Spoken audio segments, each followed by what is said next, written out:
Angeles Clippers trading James Harden of the Cleveland Cavaliers for Darius Garland, second-round pick. Sources tell ESPN. It is a prolific swap of the star point guards. Let's bring Shady first. Let me get your opinion on this matter. What was your instant reaction to it? I was always surprised, though, right? But then again, I read some reports, I think a couple of days ago, where they might move him, and both parties agree with that's the Clippers and James. I guess my question is, and Slick, you probably can answer this best, but so he's going to the Cavs, and I'm thinking, like, all right, he's a ball dominant player, but Mitchell's there, he's ball dominant. But then again, I guess the pick and roll with them two bigs might do well with James. So I guess it can work, right? Him playing defense might be an issue, but then again, if you got them bigs down low, it helps out a lot if guys can't really guard that well up top. So I guess I like it, though. I like it. Slick, what was your instant reaction to the trade? I was a little surprised that the Cleveland Cavaliers were giving up on Darius Garland, to be honest with you. He's a young kid who still has not seen his best days, and they have him on a reasonable contract. I think he's making close to 40, got a couple more years on that. But this is, to quote the great Cardi B, I don't dance now, I make money moves. Slick.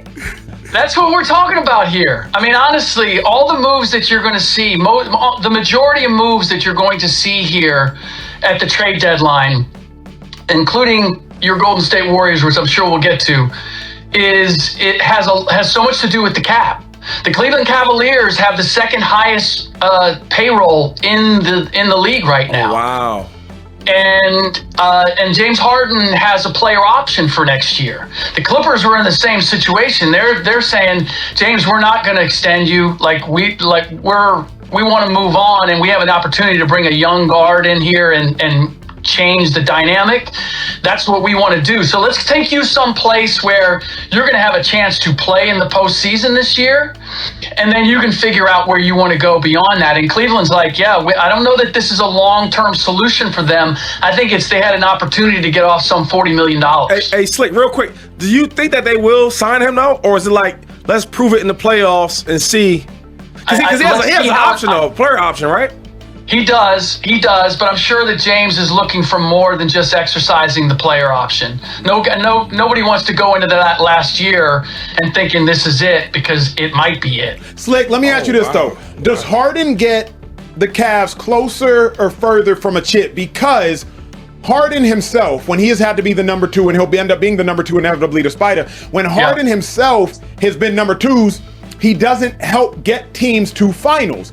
Yeah, Garland disappeared last year due to injury, but Harden disappears in the playoffs just due to a lack of desire. Like Harden, we talked about it. Philly, he disappeared. Harden, Brooklyn, I think there was a hamstring there as well, but he disappeared. Harden, Clippers, he disappeared. So why do we now think that all of a sudden Harden will do for the Cavs what he hasn't been able to do in Philly, what he hasn't been able to do with the Clippers, what he hasn't been able to do with the Brooklyn Nets? Does he get him closer or further away? I don't see how he gets them closer. And honestly, I think it's a matter of, we can give this a try, where as the Cavs as is are not title contenders, regardless of what their record was last year. Hold on. How can you say a one seed last year that had size, had length, scores, had stretch bigs, had scores, had bench? How can you say that they're not contenders? Yeah. Because at the end of the day, Donovan Mitchell is your guy who's supposed to lead you to a championship. And he's a 6'2", 6'3" shooting guard. And when you get to whether it's the Boston Celtics or the Detroit Pistons, you've got teams that can match up and make the game hard on him. And he's a scorer, not a playmaker. Like the difference between Cade Cunningham, who is 6'6" and can score and can get Jalen Duren and all those guys going, the difference between him and Donovan Mitchell is the difference between leaving in the second round or making it to the conference finals and beyond. So that's the heart of it. And James Harden doesn't change that dynamic. And we found that out last year. Like there's no more discovery here. And didn't we see this with Donovan Mitchell in Utah? This is not the first team that he's been with that's been a number one seed and then gotten nowhere near the conference finals or the finals. But so that's the dynamic that we're talking about. Yeah, I mean, I guess I hear you with Mitchell, because you probably want more, right? But then again, like last year, Garland, I mean, he keeps getting injured. Yeah. Right? No, and you got a guard that's really, really good, because I like Garland. I think he's really, really good. But then we get to the playoffs, and you're not available. That doesn't matter. And I think Mitchell gets blamed for that.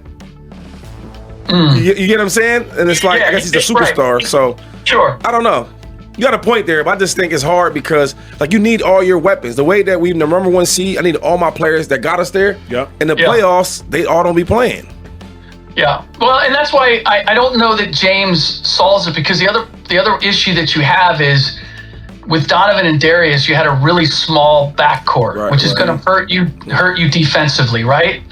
Well, James isn't going to solve the defensive problem coming in there. Correct. So you're still vulnerable that way. And that's why I think that while you can dress this up and say we're trying to dynamic and get us closer to a title, I really think this was a matter of we got the second highest payroll, and we privately do not think that we're going to be playing for a championship. Wow. Let's try to get our books right and get off some money. Because I'll give you an example. Yep. The Golden State Warriors have the highest payroll right now. The highest. Joe Lacob is going to pay an $81 million tax on top of the $236 million in salary. You're talking about money that's going out the door that and because of the way the salary cap is structured, it handcuffs you in terms of your ability to sign like the mid-level exception and add any other pieces. Yeah. These new salary cap rules are why we've had exactly 2 trades in the league so far.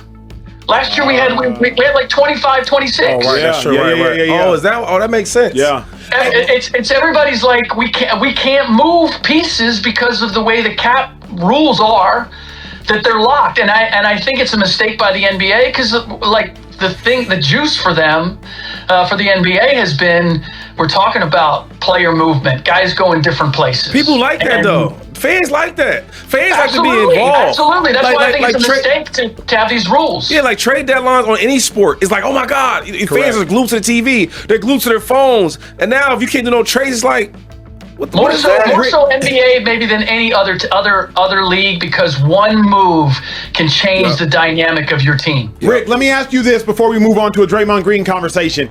How does this impact James Harden's legacy? It's one thing to ring chase.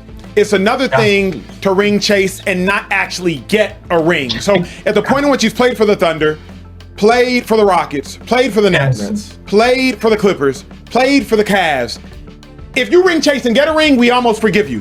If you ring chase and don't get a ring, you kind of look like a laughingstock. How does this impact James Harden's legacy? I don't know that it does, because it's not like he asked to go to Cleveland. Like if it was, or if he's signing with Cleveland or whatever, like he's being traded. And I don't know, for me, James Harden's legacy, whatever it is already cemented. I agree with that. Tremendous scorer. Yeah. Like had a certain period of a heyday, but was never a postseason phenomenon. And so I agree with that. He's already in a category that I don't know that anything he can do at this point is going to change it. And I could tell a story, but I won't. I look at James Harden like Slick just said. Like, for me, his legacy is cemented. Yeah. He's one of the greatest shooting guards, point guards, whatever you want to put him in. One of the best offensive scorers we've ever seen. Yep. And then change the game from manipulating the defense and the referees to call certain fouls, the step back. Like, his game is his game. And I think we won't think of like championships or playoffs. We won't think of that. We think of him as an ultimate great scorer. And I think there's nothing wrong with that. So him going to different teams at this point of his career, I don't think it matters. Yeah, that's fair. Hey, Slick, for the sake of time, let's move to the next one. Draymond Green. Oh my God.